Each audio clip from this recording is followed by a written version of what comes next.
So those of you who have not yet seen, we are at the Urban Dharma Temple, and so that is the main. You're looking at the main shrine that is here. Behind Tara is a standing statue of the Buddha. There is a very brief story. The nun who helped us get this statue, which is a gift from one of her patrons in Taiwan, when she broached the subject on this matter, the patron, who is a collector, asked what kind of Buddha and what size do I need. So I said, the space that we're thinking of, probably about 5 feet tall. And I said a seated Buddha is good. At that point, my friend, this Taiwanese nun, immediately interrupted, and she said, "Sit, no, standing." She said, "Buddhists are always sitting, sitting, sitting. They get lazy. You need a standing Buddha and get some work done." I was like, okay. So this is how we ended with a standing Buddha.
So anyway, let's begin with the opening recitations.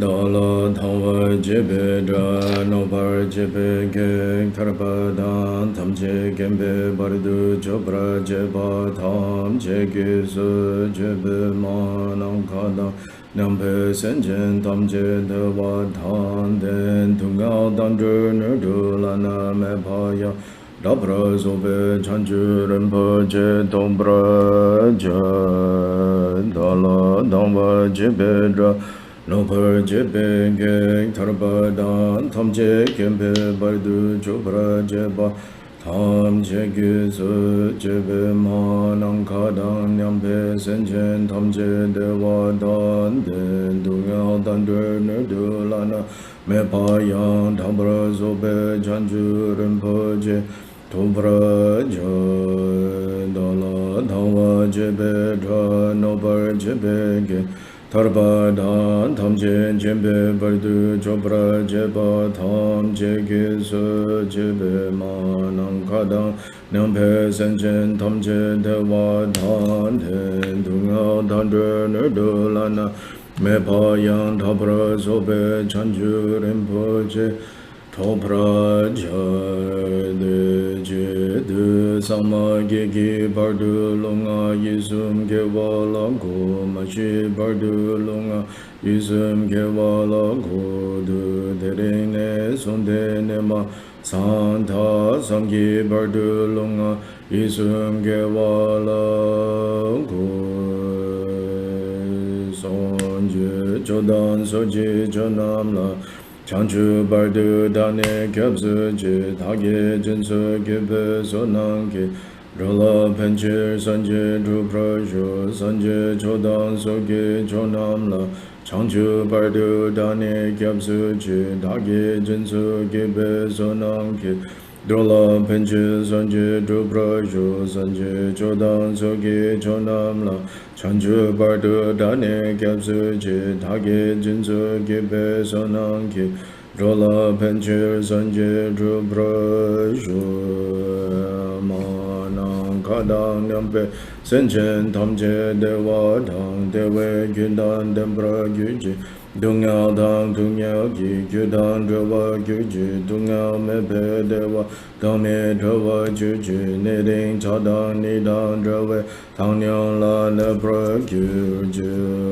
manang kadang nyampe senchen tamche dewa dang dewe gyudan dembra gyuji Dungyal dang dungyal gi gyudan dewa gyuji Dungyal mebe dewa dame dewa gyuji Niding chadang nidang dewe tangyal la nebra gyuji manang kadang nyampe senchen tamche dewa dang dewe gyudan dembra gyuji Dungyal dang dungyal gi gyudang dewa gyuji Dungyal mebe dewa dangme dewa gyuji Niding chadang nidang dewa tangyal la nebra gyuji.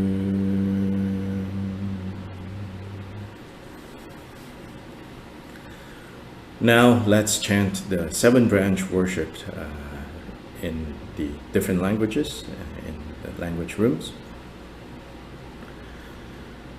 In all the worlds of the 10 directions reside Tathagatas of the 3 times. Before each of you, lions among humans, I prostrate joyfully with body, speech, and mind. By the power of this aspiration to noble deeds, all conquerors appear vividly in my mind. With as many bodies as there are atoms in all lands, I prostrate to all you conquerors. In each atom are Buddhas numberless as atoms, all in the midst of the heirs of the Buddhas. Thus I conceive of this Dharma Dhatu as completely filled with you conquerors in this way. With infinite oceans of praise and oceans of diverse melodies, I sing the excellent qualities of all you conquerors, and praise all of you gone to bliss with the best flowers and best garlands, best music, ointments, and excellent parasols, finest lamps and superior incense I offer to you conquerors. With excellent garments and best fragrances and sandalwood powder heap high as Mount Meru, all wondrous offerings perfectly arranged I offer to you conquerors. These vast and unequal offerings to each and every one of you conquerors, with the power of conviction in noble deeds, I prostrate and offer to all you conquerors all the harmful deeds that I have done with my body, speech, and mind. Under the power of desire, hatred, and ignorance, I confess each and every one of them. I rejoice in all the meritorious deeds of all conquerors in the 10 directions and the heirs of the Buddhas. Solitary realizers, here still in training and beyond, and all wandering beings. You who are lamps of the worlds of the 10 directions, who have unobstructedly attained Buddhahood through the stages of Bodhi. All you who are my protectors, please turn the unexhaled wheel of Dharma. With palms together, I earnestly beseech you who may intend to manifest final nirvana. Please remain for as many eons as there are atoms in the world for the happiness and well-being of all wandering beings. Whatever slight virtue that may have been gathered through prostrating, offering, confessing, rejoicing, requesting, and beseeching, I now dedicate to complete Bodhi.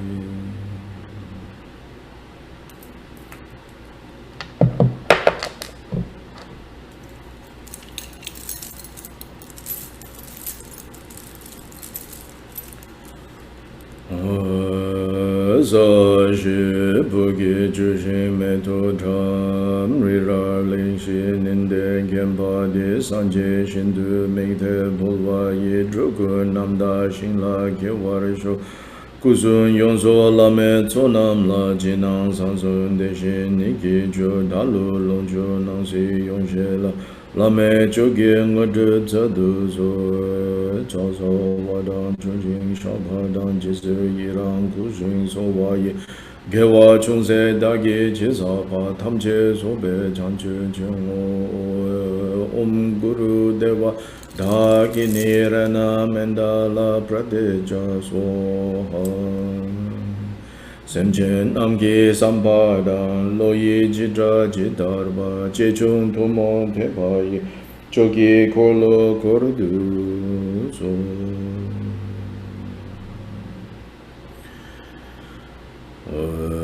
Doje Jaman Dele Naro Dama Mita Popa Doje Dengong Gadin Sundin Zawe Lame Shao Sakju Lama Yidam Chokyong La Sowa Dev Sodagi Jin Jilo Ikem Rengi Dome Zamling Gendo Beto Sunyong La Kyatsum Mega Wadoje Chang Pa Jidengong Po Shabla Do Tu Tatu Samke Kyo Le Men Chin Jilo Shi Tu Jeje Ninge Muka Sene Kyang Sem Do De Do Dobra Jin Jilo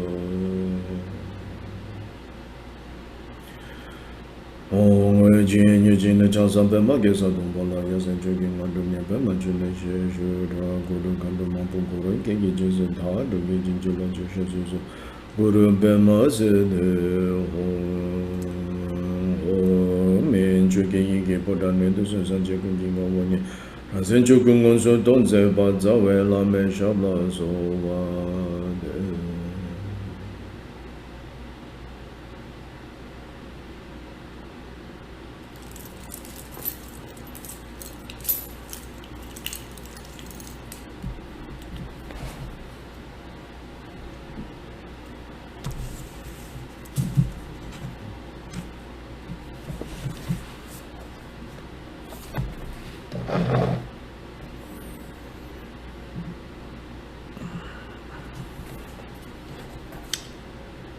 So, we continue on chapter 5, starting with verse 59. So this is the section, according to Khenpo Kumpel's commentary. This is the section, we begin the section on the Bodhisattva discipline of benefiting beings. So remember, right, the Bodhisattva discipline is said to be summarized into 3 groups. The first group is the discipline of refraining from negativity ourselves, from creating negativity. Then the second discipline, second group of discipline is the engaging in virtue. And then the third discipline is the discipline of benefiting beings. So we have finished that section that he identified in chapter 5 as the discipline of restraining from negativity, from evil deeds. Now he begins the section on, or rather now we begin the section which Khenpo Kumpel has identified as the as Shantideva explaining the discipline of engaging in virtue. This section, there are 2 parts to it. First part is focused on the need to abandon fixation on this body. So that goes from verse 59 to 70. 59 to 70. Then from 71 to 83 is where Shantideva makes recommendations, as in give like specific do's and don'ts from 71 to 83.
Right now, for most of us, between mind and body, body is the boss.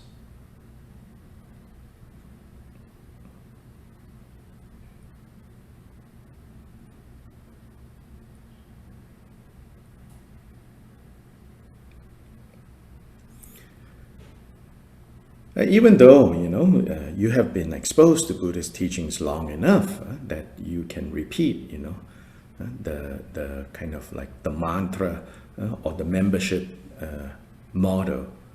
Oh, mind is most important, mind is most important. But in reality, if we look at, how we live our lives currently, the body is the boss.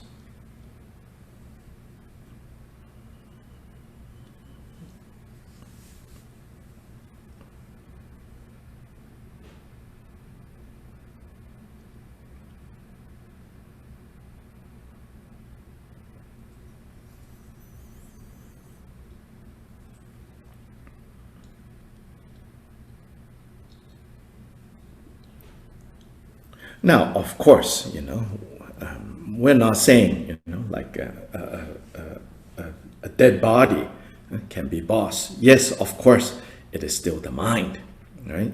But the relationship between the body and the mind is like, objectively, let's put it that way, if we can divide it. Objectively, of course, the mind is the boss, and the body does the bidding of the mind, objectively. But at some point in this relationship between who is boss and who is servant, the servant, the body, has taken over. That's subjectively, in fact, what's going on, subjectively is like the body, the servants have taken over.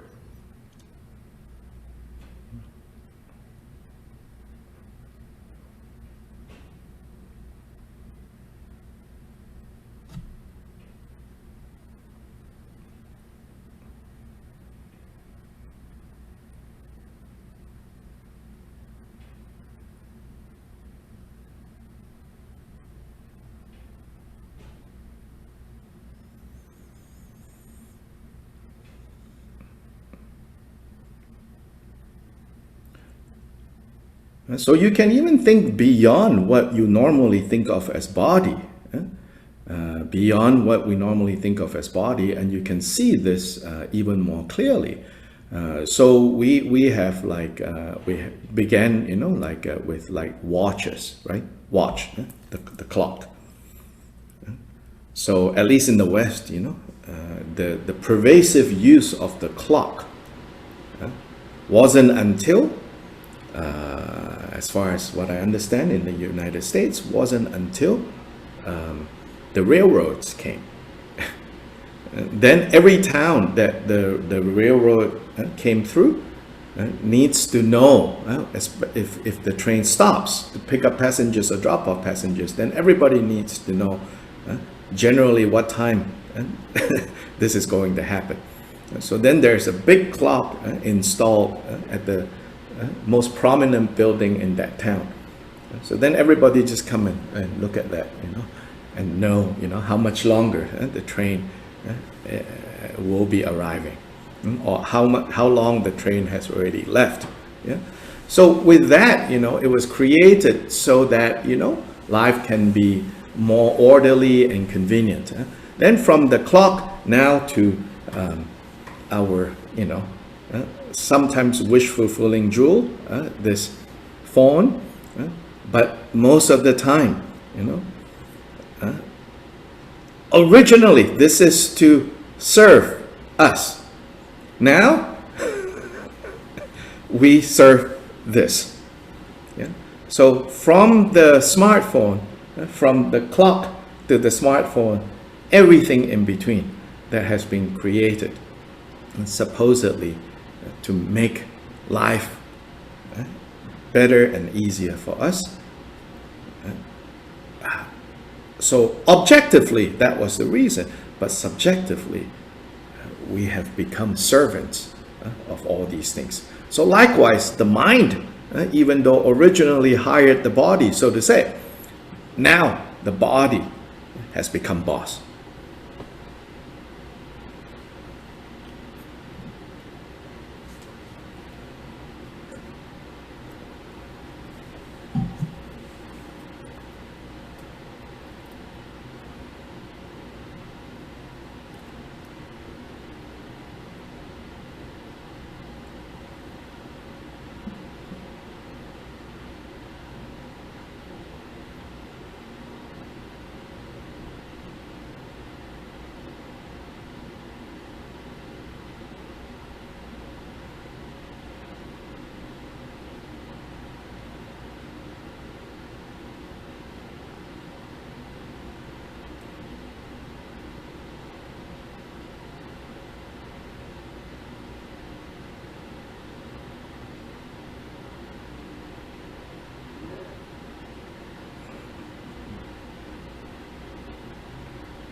So Khenchen Kuncho Gyaltsen Rinpoche used to say, he says, like all these gadgets that have been created,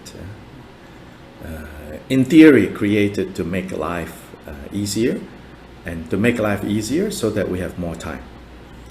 Then he asks, he says, let me ask you, and this was even like 15, 20 years ago, he says, let me ask you, how many of you today feel that right now, in general, you have more free time than 10 years before, 15 years before? Really, nobody in the audience could say, oh yes, I feel that way. And he says, see? It says, once you get one of the gadgets, and it says, it will now make you your life easier, the meaning it'll give you more time. He says, more time to do what? More time to try to make more money to get the next level of that gadget. And he was talking about this even before, Apple computers turned up and the iPhone, right? Every 6 months there is a next better, improved version. And that has happened in all areas of gadgets, with the idea that it can always be improved. And so now, all the free time that supposedly you work so hard to gain, now is spent working harder to gain the next level of convenience. so quickly our gadgets. But in this context, this is to make the point that even though the body was hired to serve the mind, now the body has taken over. And so now the mind is serving the body.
Now let's read verses 59 to 70 in the different audio channels.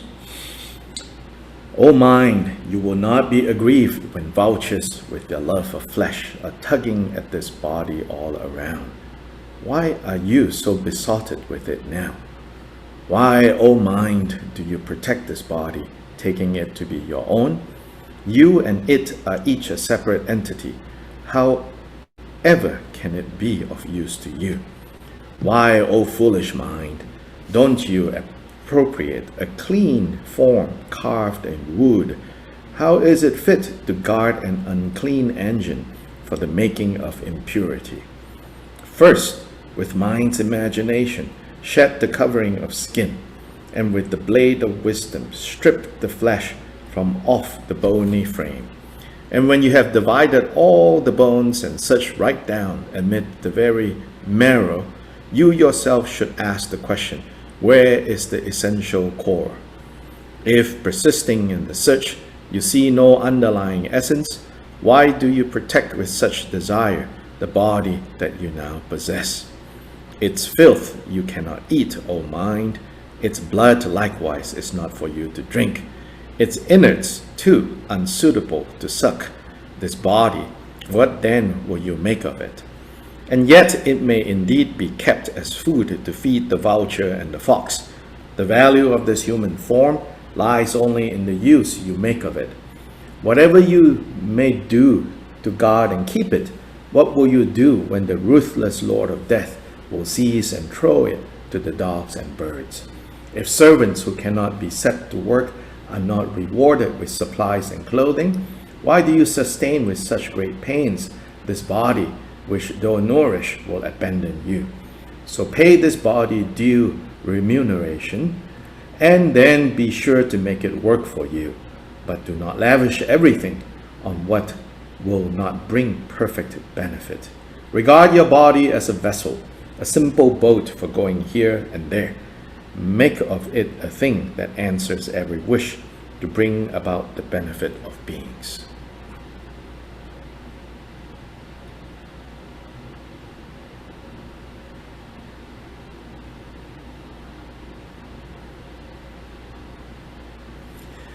So everything Shantideva says in this section, we should hear it in the context of these last this last verse, especially in the last two lines of this last verse, verse 70.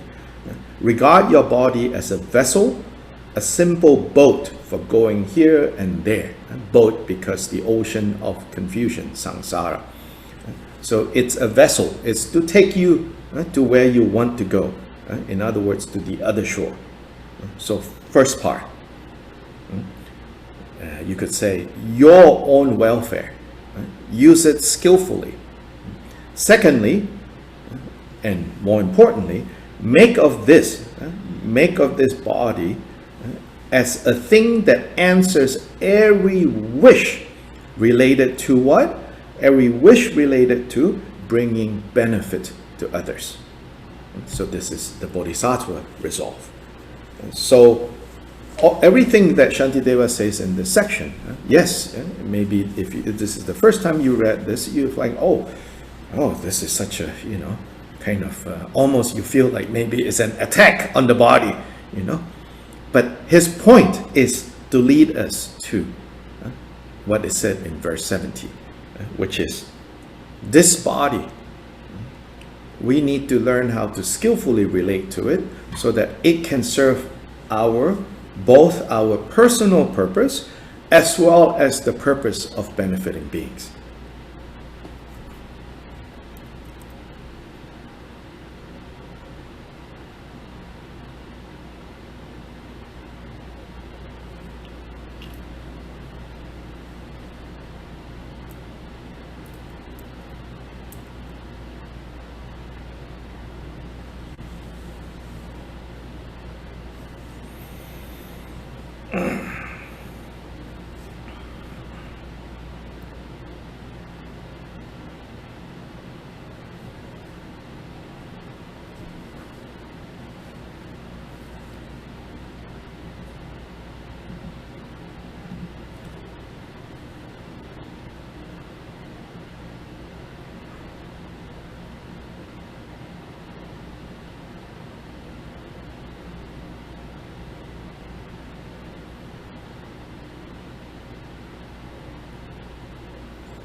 '69, he says, Shantideva says, you take care of this body. Take care of it so that it can serve you when you need it. But, he says, don't ever forget, who is boss. Because if you forget that, then you end up serving the body. Then you cannot even fulfill or serve your real desire, which is to be free from suffering, to achieve liberation, and your aspiration, your vow, to liberate all beings from suffering. So he says, be careful, Take good care. Take good care of this body. Take good care of this life, more generally. It's not just body, but yes, primary reference point is this body, but take good care of this life. But don't let this life kind of take over so that you lose your commitment to achieving liberation and achieving liberation for the benefit of beings. That's 69.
So if we go back now and look at 59, so 59, 59, 60, and 61, these three verses. Basically, Shantideva is pretending to talk to the mind and said, like it's the same body, but when you're dead, you don't care about the body anymore. But why right now you're so obsessed with it? Right now you're not just taking care of it, good care of it, but you're actually obsessed with it. Right? And by extension also, not just your own body, other people's bodies. When under certain circumstance, it's so desirable. Under certain other circumstance, it's so repulsive. Why are you doing this? So he says, if you can kind of become so strongly attached to this, he says, why not, find something else and say, oh, this is me. I like this so much. So what he's doing here is, this part where he says, find a clean wood, like sandalwood, something that smells really good, carve it to look like you and say, oh, this is me.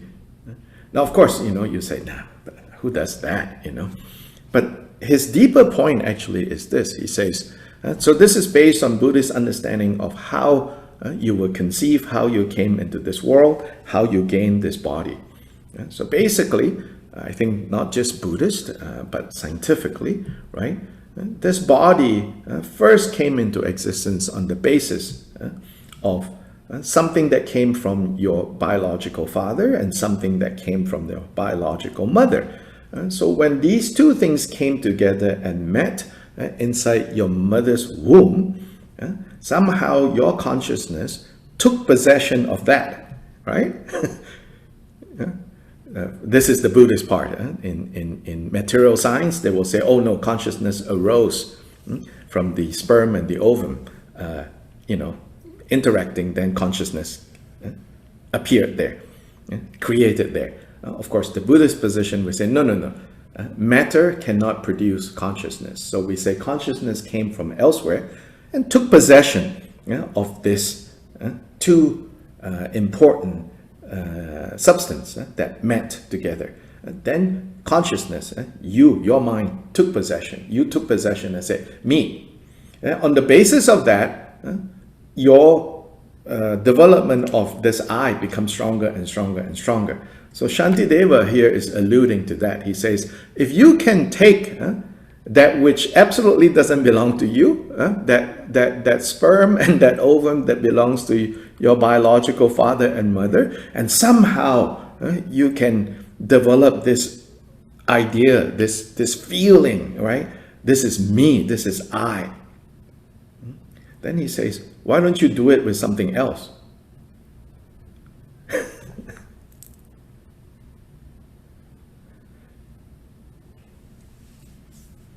Meaning something else that is less troublesome.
This last line on 61, an unclean engine for making of impurity. Again, if you read that, you say, oh, Shantideva is so negative on the body. Yeah? I understand, you might feel like that. But is it true or not? An engine for making impurity. Look around. Just go to the grocery store and see that whole line of like shampoo, soap, soap of all kinds, shampoos of all kinds, then cleaning supplies of all kinds.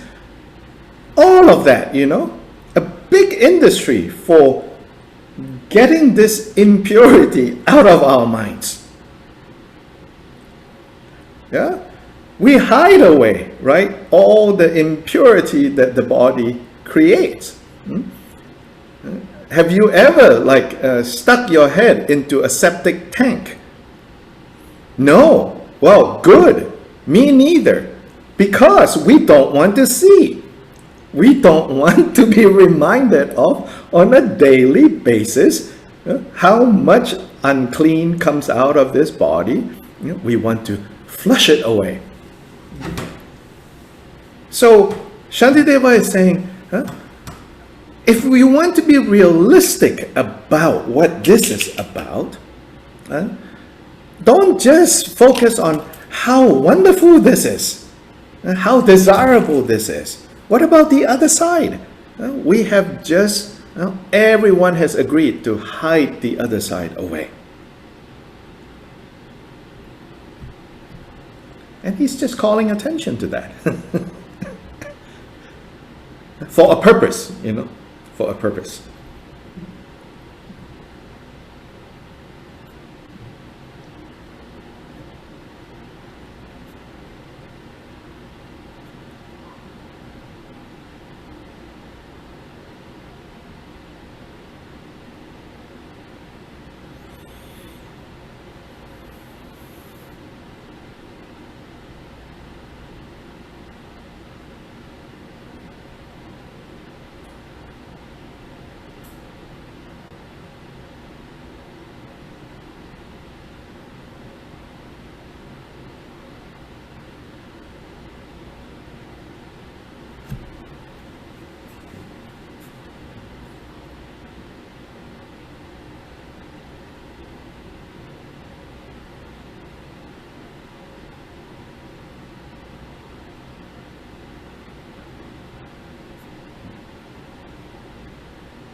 So I think I've told this story before.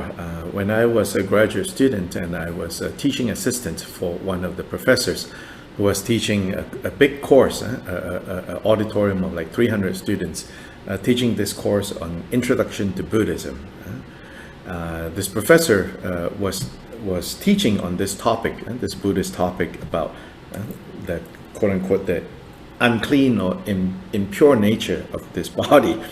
And so she led the students into a short meditation exercise, and she said, so these are the 18, 20-year-olds, and she said, okay, let's do a thought exercise. And she said, so now close your eyes. So they all close their eyes, and they said, okay, now think of someone that you were with recently, that is very desirable to you.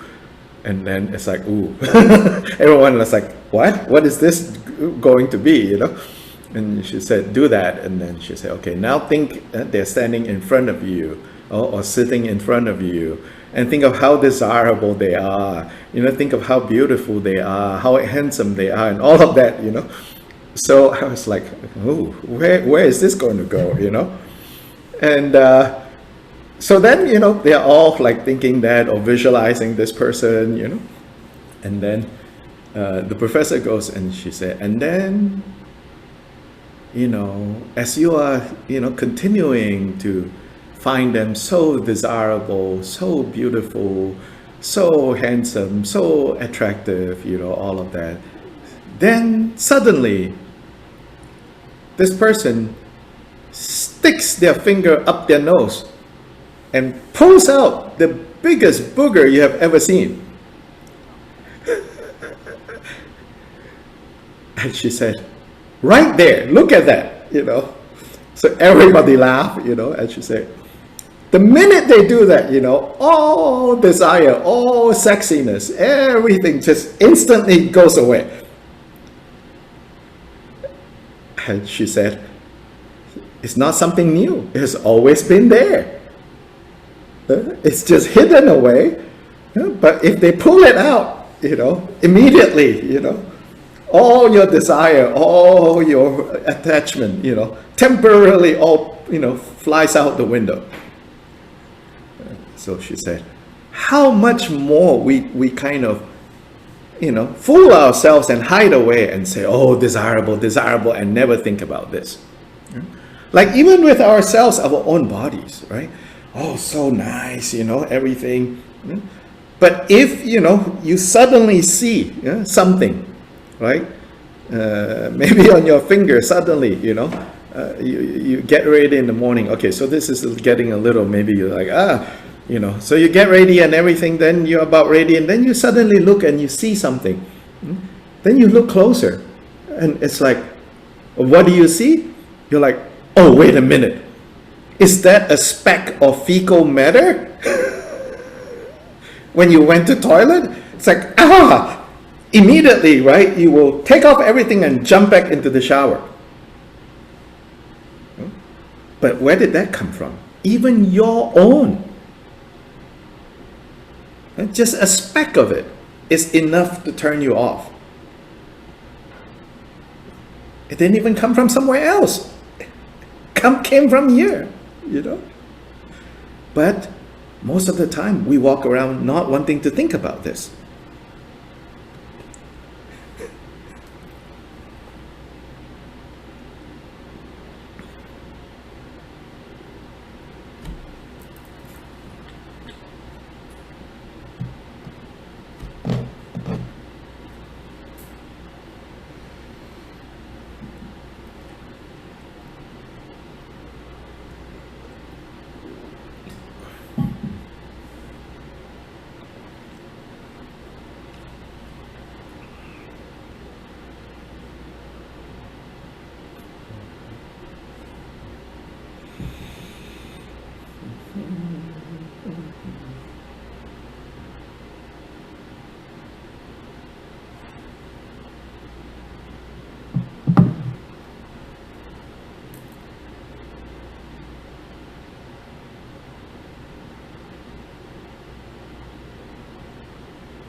62, 63.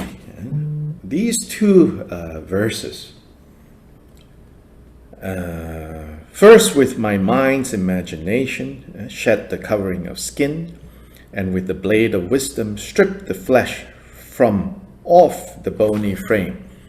And when you have divided all the bones and searched down, right down amid the very marrow, you yourself should ask the question, where is the essential core, right? So these two verses, it's saying, when you, let's use, he says, your imagination, strip your skin away from your body, then your flesh, right? Then your bones, and even look down to the level of the marrow. Can you find this you, this I that is desirable, that is like you are so attached to? He says you cannot find a core to this. In other words, it's like look at the fragility and the unreliability of this object of attachment that we have. See that they have no essence. These two verses is also sort of, you could say, the basis for several other practices that became more well developed in other contexts. So the most famous one, maybe some of you can think of it, is the Tibetan Buddhist practice of chut. Chut, called cutting or severing. The idea of severing our attachment to this life, to this body. And in cutting that attachment, make what was previously an attachment now an offering to all beings. So the chut practice is based on, you could say, the idea in these two verses. There's also another practice, which I will mention briefly soon.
People giving feed.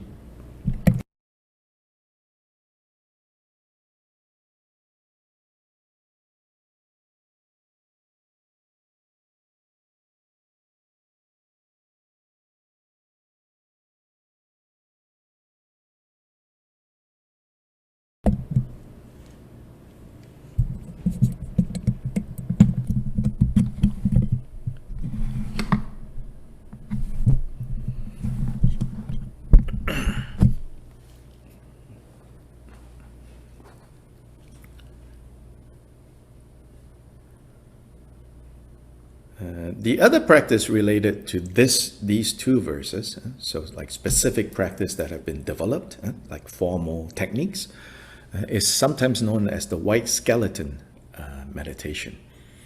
So it's also a form of meditation to help us, relinquish being enslaved to this body. So again, key point here is, this is a teaching, a reminder. Don't be enslaved by this body. It's not teaching you to hate this body, because this body is also the basis for achieving the state of Buddha. So from one perspective, it's unclean, it's filthy. But when bodhicitta has arisen, then this becomes the basis of the attainment of the Buddha bodies. So anyway, back to the white skeleton meditation. It's basically to see, to meditate on how when you remove everything, all that remains is this white skeleton. So you are seated, so a white skeleton seated. So there are many variations of this meditation I have come across in different Buddhist traditions. In East Asia, in China, they call this the white skeleton. Then in Southeast Asia, among the Thai and Cambodian, Laos forest tradition, they also have this meditation in various ways. Some emphasizing like the unclean nature of all the other parts that rots away, and only the white skeleton in the end. In a way, you could say it's neutral, it's clean. But it's also done in such a way to see that the four elements separates from the body. Then in the Tibetan tradition, in at least in one place I know of, Kyopa Jigten Sumgön, founder of Drigung Kagyu, he teaches a form of healing meditation actually, by having this flesh, bone, all the things that are subject to decay, have them all meditate on them, all kind of leaving. Then all that is left is this white skeleton.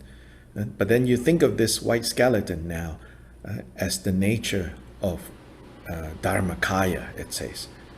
So the whiteness, the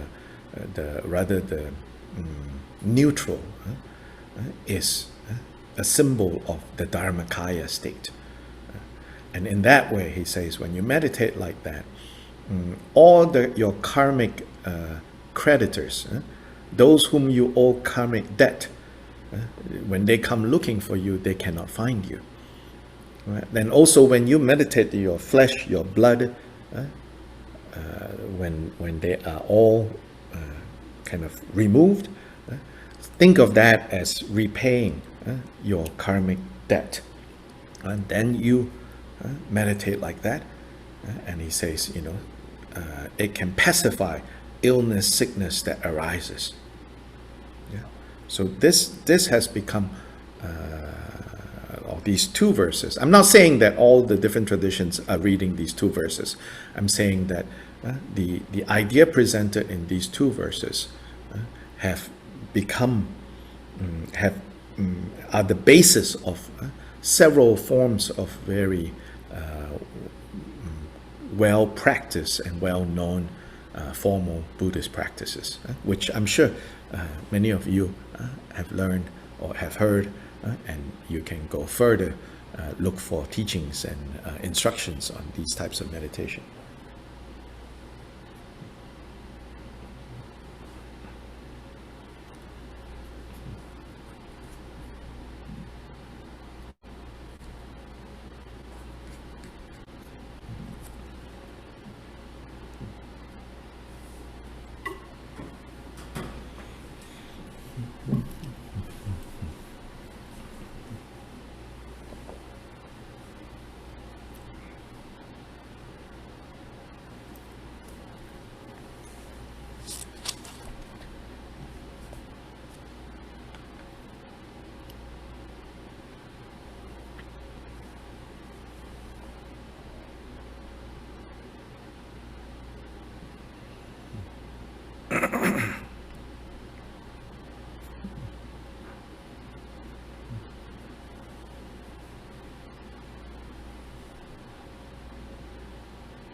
Verse 66, the last two lines of 66, at least in English, it says, the value of this human form, this human body, lies only in the use you make of it.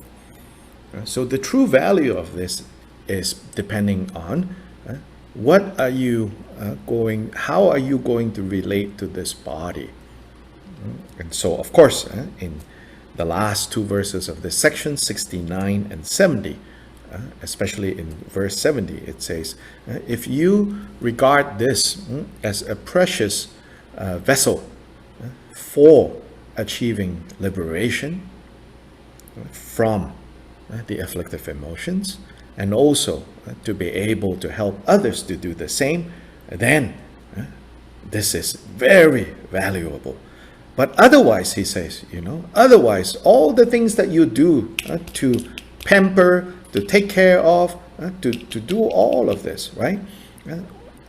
All they become is food for vultures and foxes, right? Or food for the worms, But these days, it's not even that. Either they put so much chemicals in you and put you in the ground that even worms won't want to eat, or burn, and nobody gets to eat either. Complete waste, right? All the things that you have done to keep this useless. It cannot even be fed to others.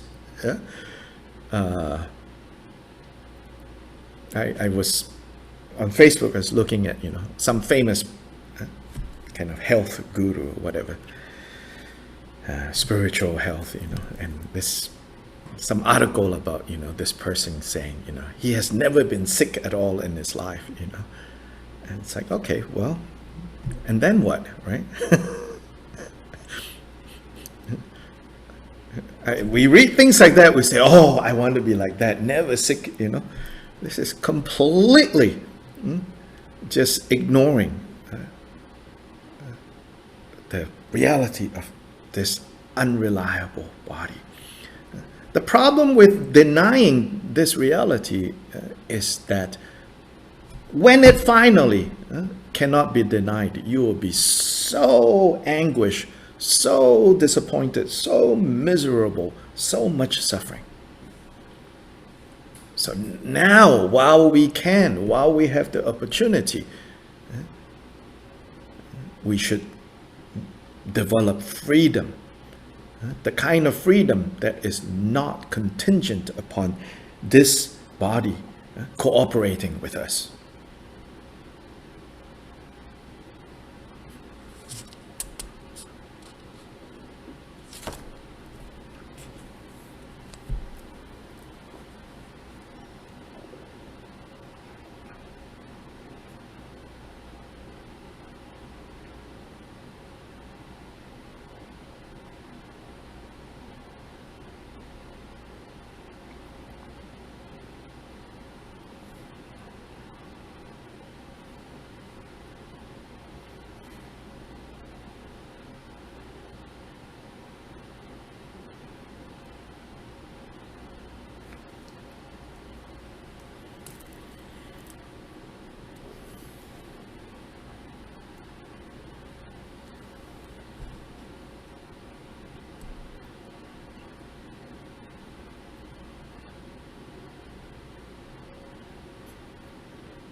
So now let's take a brief break and we'll come back in 5-10 minutes.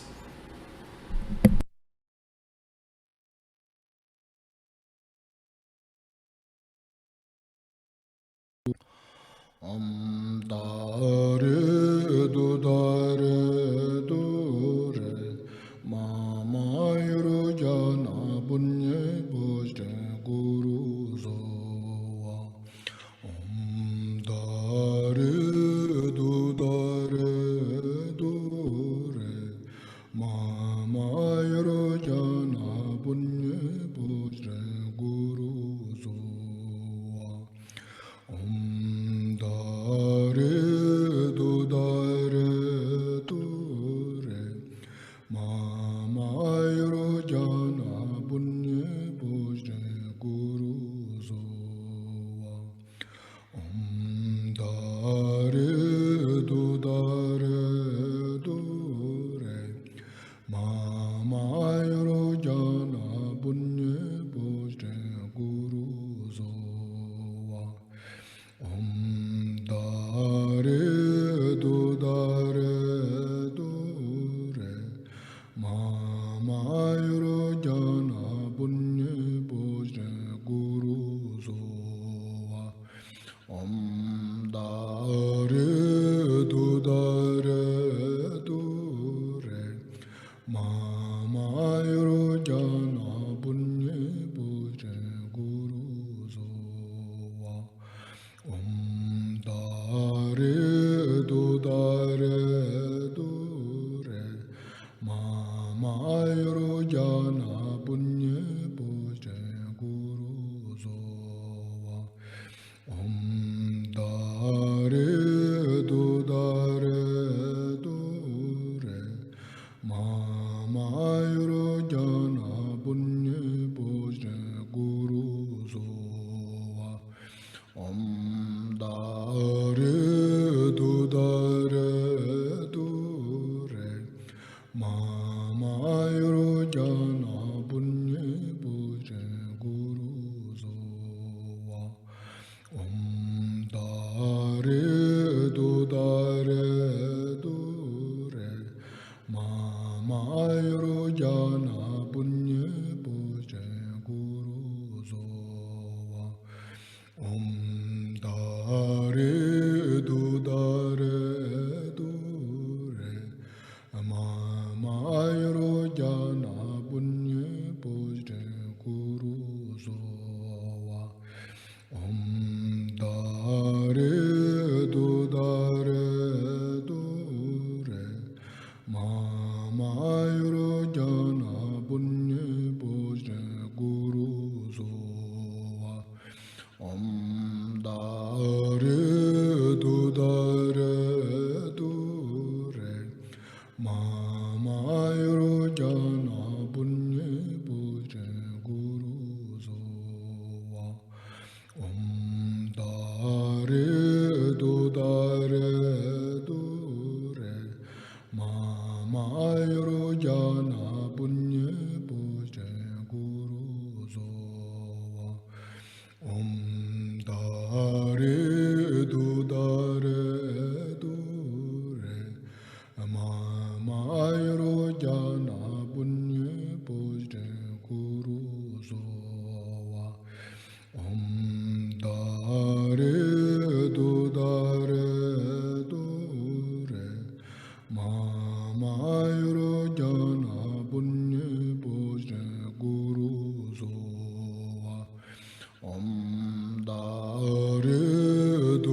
Om Dare Do Re Mama Yuru Jana Bunye Bojre Guru Zowa Om Dare Do Re Mama Yuru Jana Bunye Bojre Guru Zowa Om Dare Do Re Mama Yoro Jana Bunye Bojre Guru.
So now, let's read 71 to 83, the section where Shantideva, as I say, gives a very kind of specific advice on what we should or should not do. Be the master of yourself and have an ever-smiling countenance. Rid yourself of scowling, wrathful frowns, and be a true and honest friend to all. Do not, acting inconsiderately, move chairs and furniture so noisily around. Likewise, do not open doors with violence. Take pleasure in the practice of humility.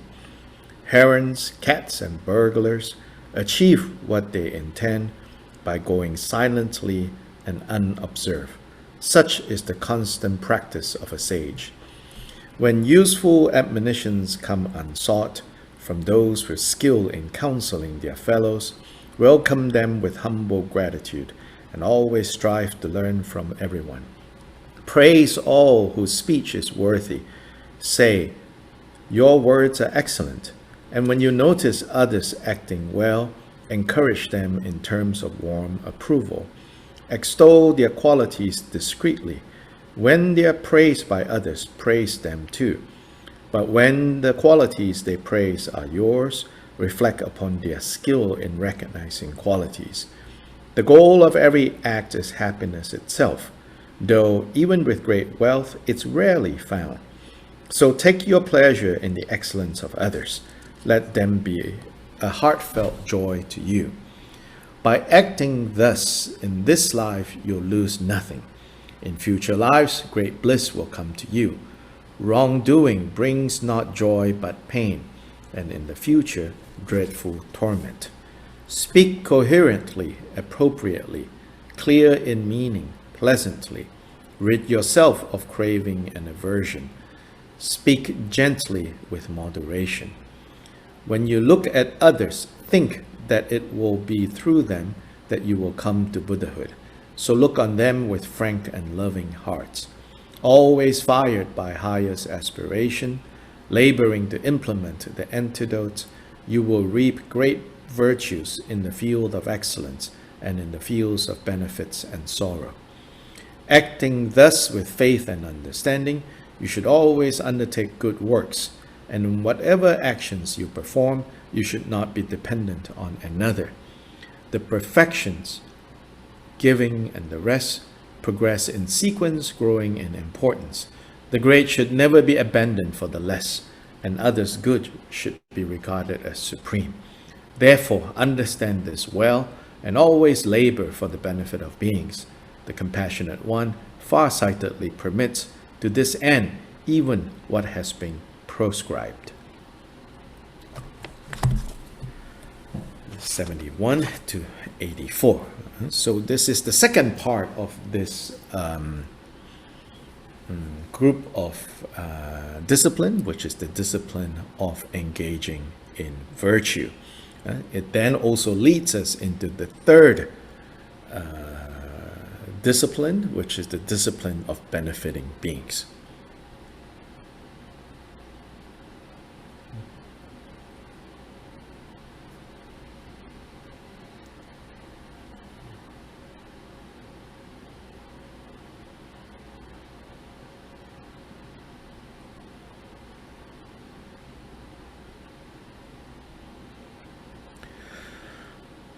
So 71.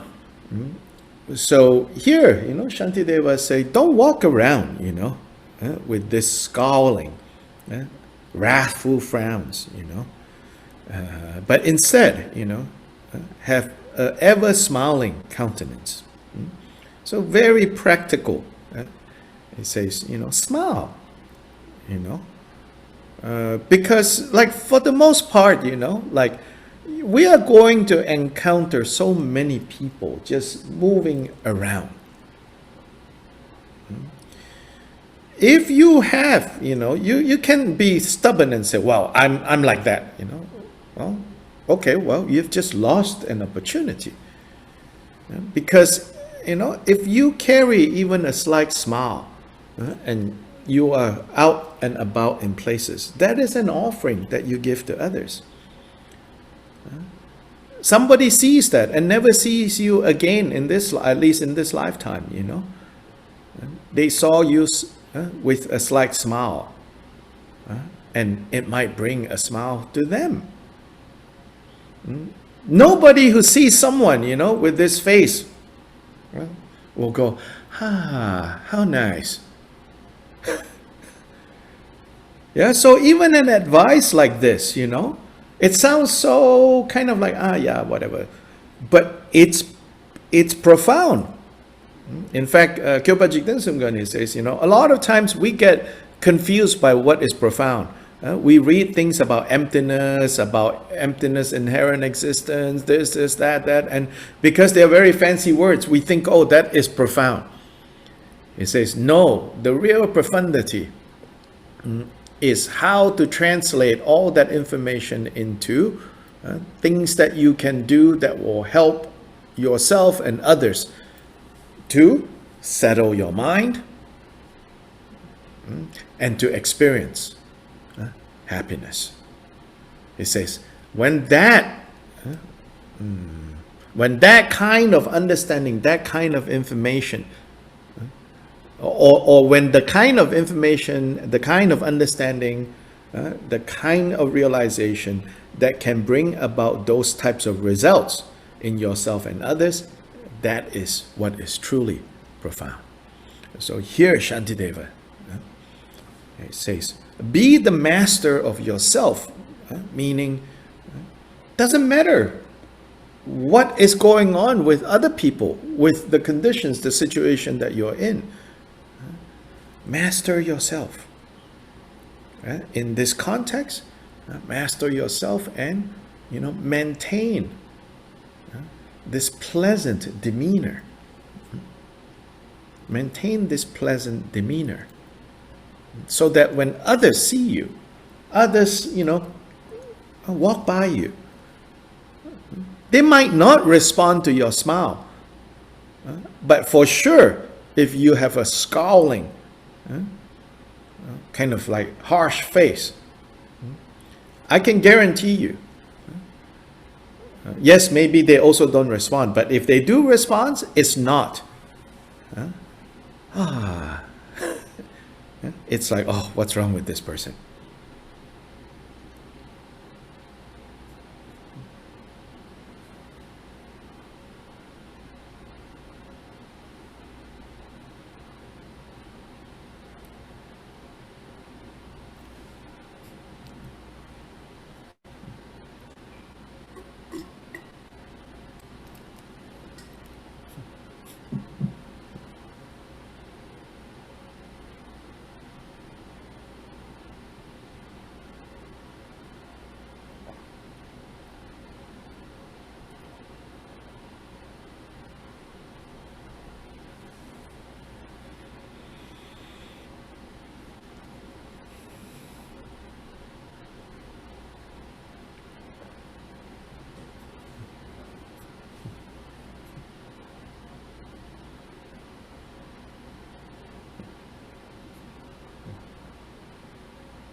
The next verse, again, some very simple, practical. It says, do not acting inconsiderately. This inconsiderately. So then sometimes we say, well, I didn't do it on purpose. Yes, correct. But you did it inconsiderately. Yeah, so we're like, well, I didn't do that on purpose. So Shantideva now is saying, it's not just what you're doing on purpose or not on purpose. But if you act inconsiderately, such as moving chairs and furniture noisily around, likewise, do not open doors with violence or shut doors with violence, loudly. So I consider myself fortunate because I don't know. I doubt my father has ever read Shantideva, but I grew up with him, and he was very much, from small, we got it ingrained in our heads. We never open doors, shut doors loudly, including storage and cupboards and things that we open and close, fridge, anything like that, it's all done quietly. That's how he trained us. So good to see for me, when Shantideva says, these are things that is good. Because, again, it translates into other places. When we bang doors, opening a shelf, opening a closet, when we bang doors and when we just let it whang, this is all about mindfulness. This is all about part of that training. In, of course, Khenpo Kunpel's commentary, he points out, he says, Shantideva is, saying, especially if you have teachers, abbots, and other people that you live among, you banging things inconsiderately will disturb them. Have you considered that? So again, this principle can be applied to other people that you live with, your neighbors. You being loud is just being inconsiderate. Don't do that, he says. Take pleasure in the practice of humility.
73, he says, herons, this kind of bird, that hunt fish.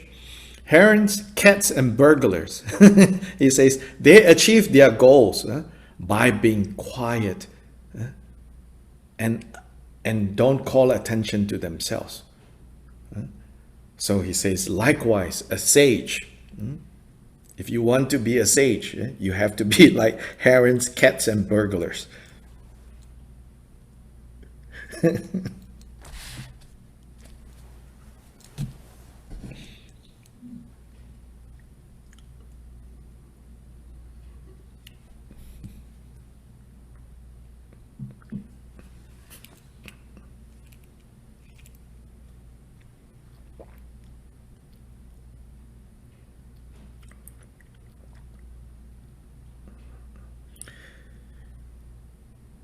Then 74, he says,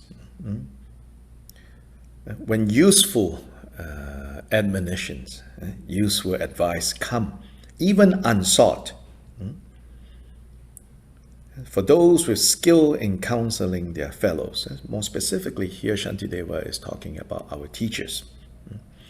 When our teachers give us advice, we should welcome them with humble gratitude. Then beyond that, and always strive to learn from everyone.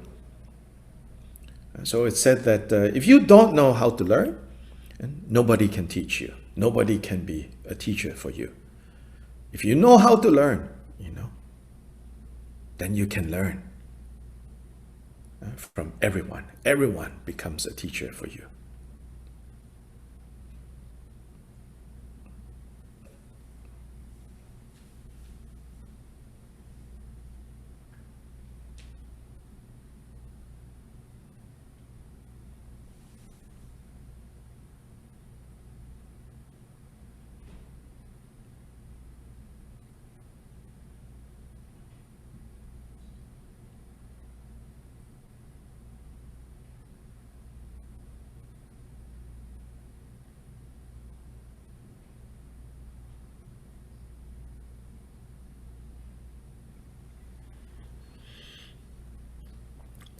And 75 says, you should praise those whose speech is worthy. When you see others acting skillfully, you encourage them. But 76 also tells us, do this discreetly. So it's saying, don't do it, in a way that is like you're flattering someone. Especially, I think, in Asian cultures, Sometimes when people praise, they're doing something else. So Shantideva says, do it discreetly.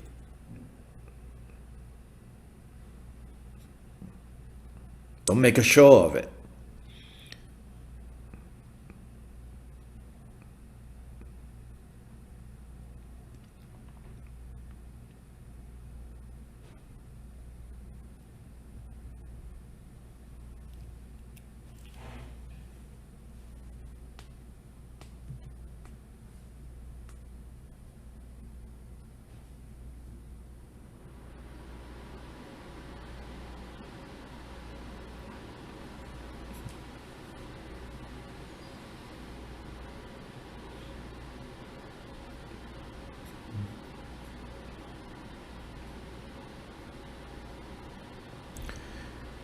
Here he says, when you see someone being praised by others, he says, you praise them too.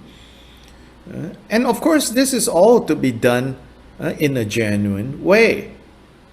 It's not saying that, you don't see praiseworthy things, but, in order to go along with everyone, you're like, oh, yes. It's not teaching you to be hypocritical. Basically, the gist of this section is saying, learn to recognize the good that you see in others. And then support that good. Encourage that good.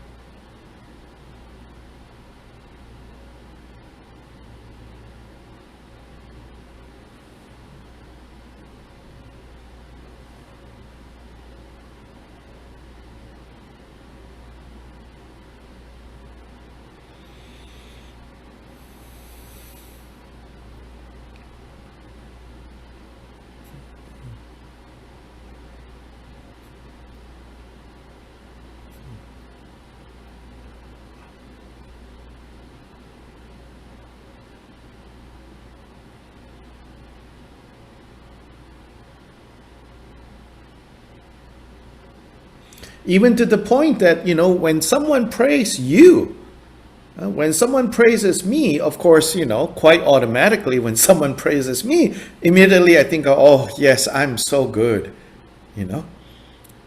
Which, of course, this is how we are. Shantideva here says, let's try this.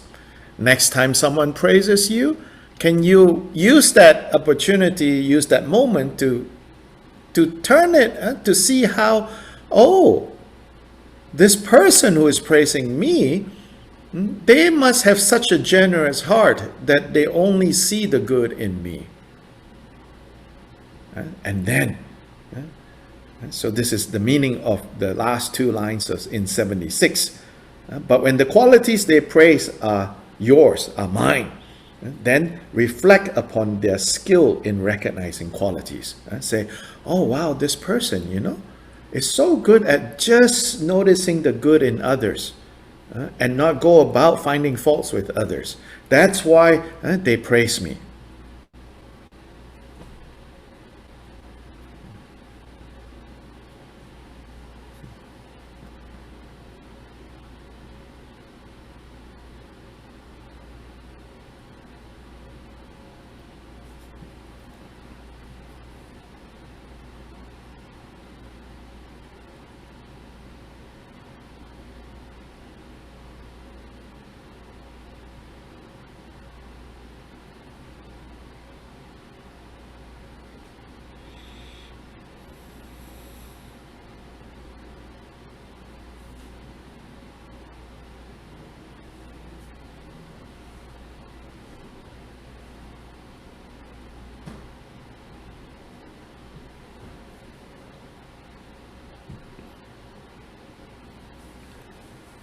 So last two lines of 77, he says, so take your pleasure in the excellence of others. Let them be a heartfelt joy to you. So this has to be heartfelt. Yeah, this is not kind of appearing, to admire others, appearing to recognize the qualities of others, but when in fact you're just doing it to manipulate the situation. Not like that.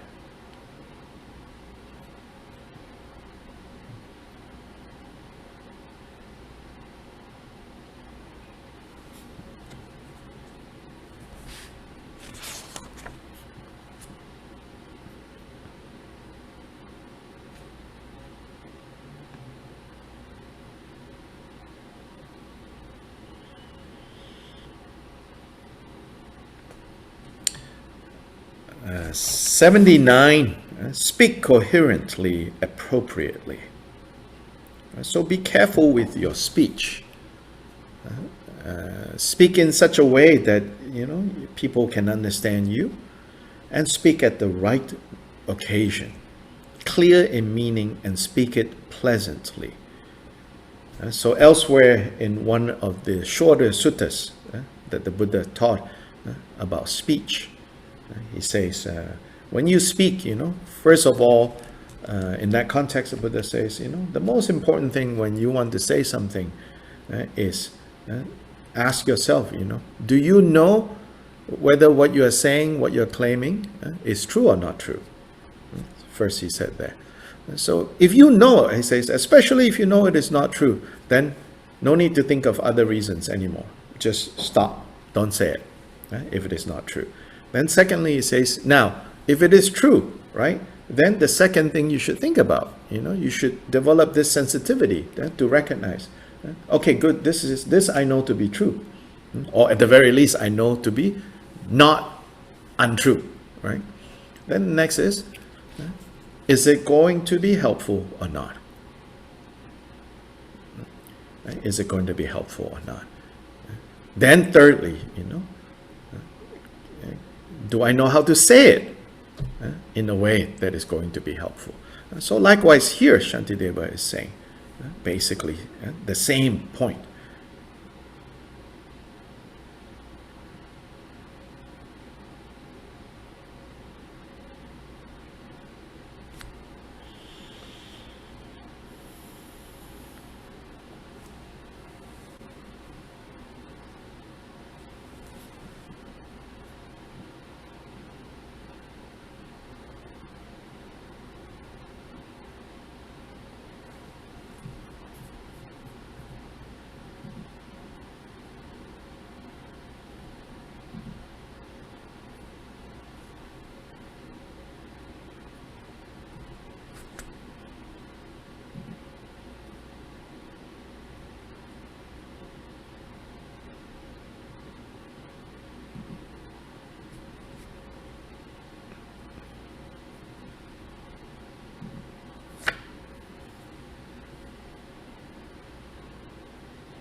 So here he says,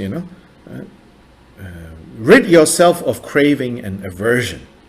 So specifically here with regards to speech, don't speak out of aversion. Don't speak out of because you want to get something. Don't do that.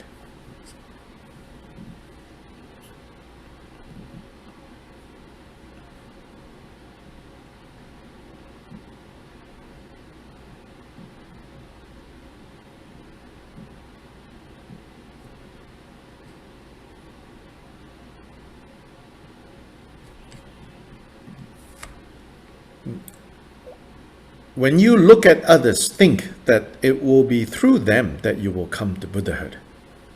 So look on them with frank and loving hearts. So this is to say, without sentient beings, especially those sentient beings that are inconsiderate, sentient beings that are unreasonable, sentient beings that are most challenging to you, they are going to be the reason that you will achieve Buddhahood. Without them, you cannot achieve Buddhahood. And that's why in Kyopa Rinpoche's Bodhicitta prayer, aspiration Bodhicitta prayer, all mother sentient beings, yes, all mother sentient beings, but then he says, especially those enemies who hate me, and then those obstructors who harm me, and those who create obstacles on my path to liberation and all-knowingness, especially those. They are the ones that will help us to achieve the state of Buddha. And so recognizing them, recognizing that point, then we should have open and loving hearts towards these beings.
Then here, always fired, verse 81, always fired by the highest aspiration, which is bodhicitta, laboring to implement the antidotes. Whenever we have afflictive emotions arising, we know how to apply the cure, the antidote. You will reap, you will then reap great virtues, great results in these fields. Here he mentions 3 fields, meaning these fields are where you plant your merit, so to say. The field of excellence are the Buddhas and Bodhisattvas. They are excellent examples for us. The fields of benefits are those who have benefited us so much, those who have been so kind to us, meaning like our parents, our teachers, our friends. Then the fields of sorrow are the fields of sorrow, as in more generally all sentient beings that are under the power of confusion and therefore experiencing dukkha in this world. So all these 3 fields, we can reap great results if we know how to skillfully relate to them.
Sometimes in the more detailed teachings or instructions about these fields, field of excellence, Buddhas, Bodhisattvas, our Guru, fields of benefits, our family, friends, people who have helped us, fields of sorrow. And sometimes these three fields are divided into two, the fields of excellence and then the other field, the second and the third, sometimes is grouped together. Sometimes in the more detailed teachings about these fields, a hierarchy is kind of like either directly or indirectly emphasized, oh, field of excellence, oh, they are so important. Oh, the other field, the field of compassion, sometimes they're called that. Then those of us who are like still very strongly under the power of kleshas, in practical terms, when we go to a Buddhist center, we go to a Buddhist occasion, we are so respectful or seemingly respectful, even to the point of being like ridiculously kind of like subservient, when we see the Buddha statues, the Buddha images, when we see the Rinpoches, the Tulkus, the Khenpos, the Shifu, the Sayadaw, the, Ajahn, oh, this, that. Oh. Then, with other people who don't have these fancy titles, we treat them like dirt. So especially I want to mention this, especially those of you who are like senior students, important people at Buddhist centers, Buddhist temples, Buddhist places, we like make this hierarchy so big, so we bark at the field of compassion. Then the field of excellence, we're like, oh, wow, So Gilbert Jigdinsamgen, in one teaching, he says, sometimes people say, this field of excellence is the pure object. And then this field of compassion is an impure object. But then he says, no, equally, the field of excellence and the field of compassion, you have to see that they are equally pure objects. And why? Because whether field of excellence or field of compassion, their Buddha nature, absolutely no difference. So all beings without exception in samsara or nirvana are Buddhas. Don't ever forget that, he says.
So 82, acting in this way with faith, that means with confidence, being encouraged, being inspired, and with understanding.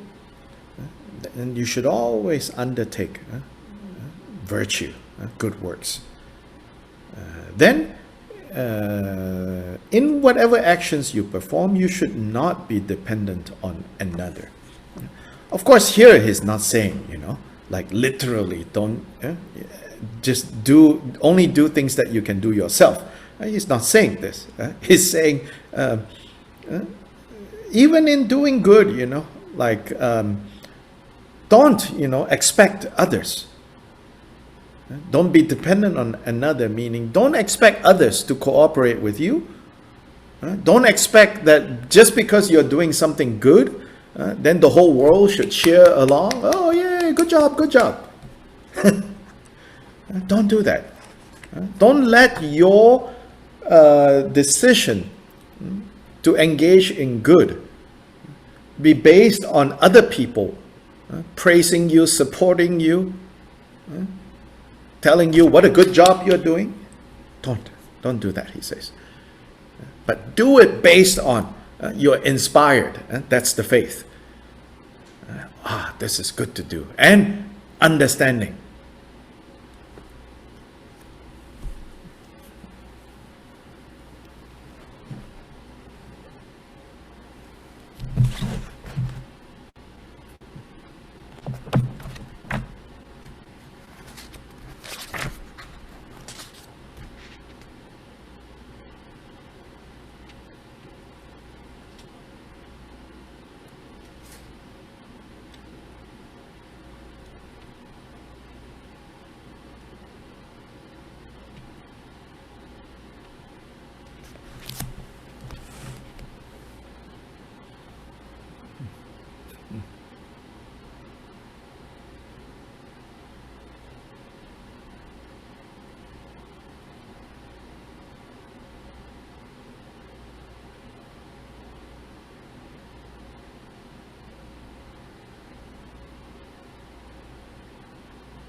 Even when we're doing something that we think is skillful, virtuous, good, don't like, be careful, rather, be careful not to burden other people with your good.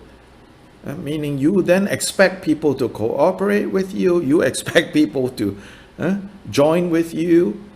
Don't do that.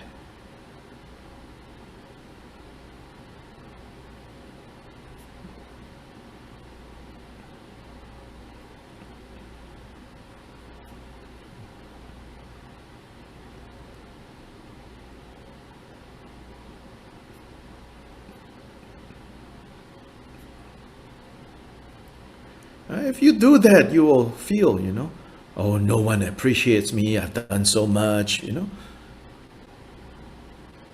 This is not Bodhisattva conduct.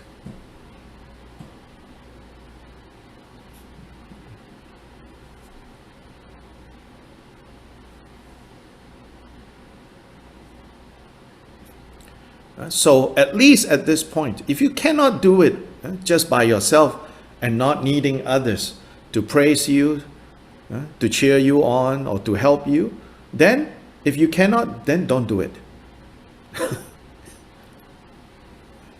Rather than burdening others.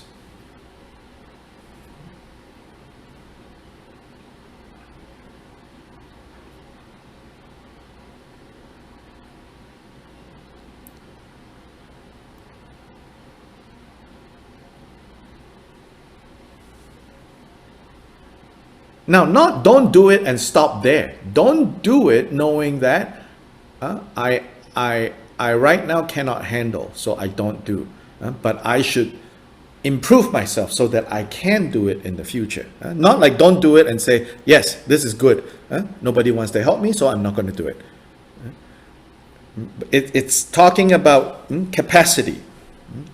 If you are able to do it without expectations, without other people helping you, without other people praising you, definitely do it. That's the best way. But if you're not able to do it without these conditions, then don't do it. But don't do it with the understanding of, I should try to improve myself so that I can do it without needing other people.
With verse 83, 84, we now, he slowly transitions into the third discipline, the discipline of benefiting others.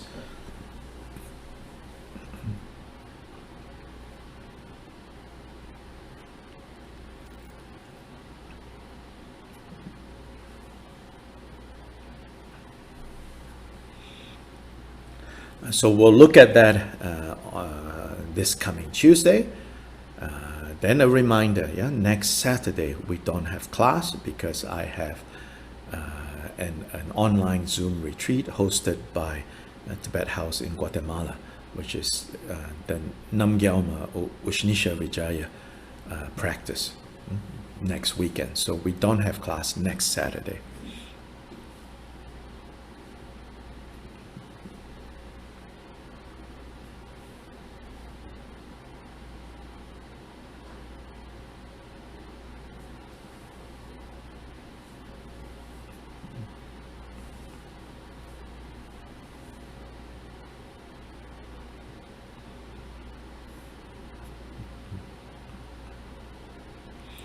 I also want to say, take this opportunity from time to time when I remember, there's a number of you who, one way or another, have been very generous to send dana offerings to me. Some of you have set up a monthly thing that comes to me. Definitely, I want to thank and appreciate you for doing that. And if it is sent directly to me, then I'm a little bit lazy. I don't individually write back to you. But if your donation is coming through the website, Drigong Dhammakirti website, then there we actually have a team that has been diligently acknowledging your dana and donations. But I want to also say, there is some of you who, send it directly to me, and I appreciate that. In case you didn't know, like at Urban Dharma, place that I started, I'm 100% volunteer. Not because the center doesn't want to help me, but I said to the center, I said, no, I only want to be a volunteer. So it's a selfish thing because I don't want to be controlled. Ego is still very strong. So if I'm 100% volunteer, you cannot make any demands on me.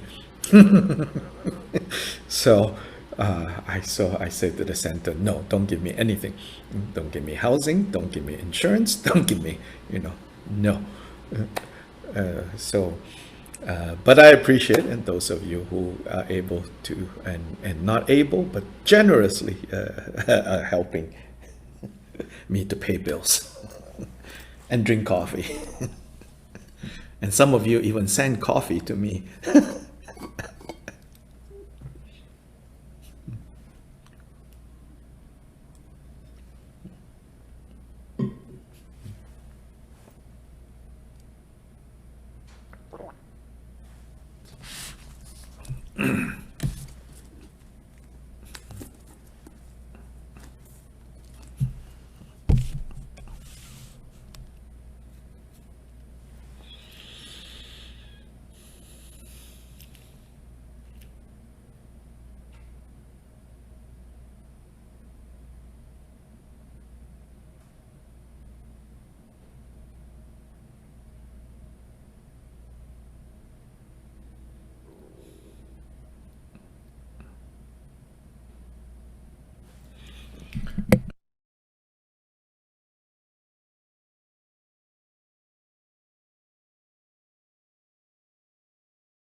You won't be able to see, but I'll give you a cue when the whole Buddha is seen. So now we'll do the closing dedication. Then next Tuesday, maybe we can start with questions about the material that we have covered so far. So any kind of questions related to what we have covered so far or comments, we'll start next Tuesday with that.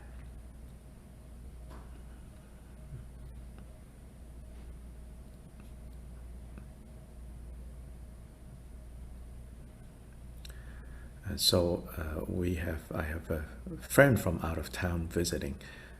He's here in the temple, and I'm asking him to tilt the camera upwards as we do dedication so that you can see our standing Buddha and be inspired to act, to do something.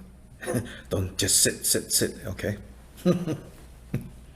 Especially to actualize bodhicitta, which is the dedication that we'll do. Changju sem chu rinpoche ma ge ba nam ge gyu che ge ba nyam pa me ba yang Gong ne gong du Bel shu.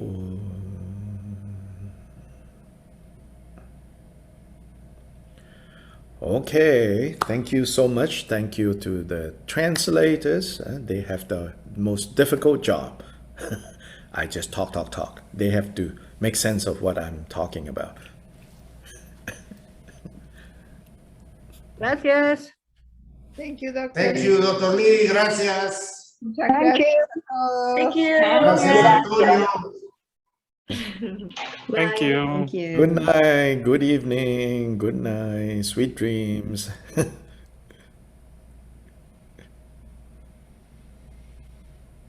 Gracias. Gracias, doctor Lee. Gracias por las enseñanzas.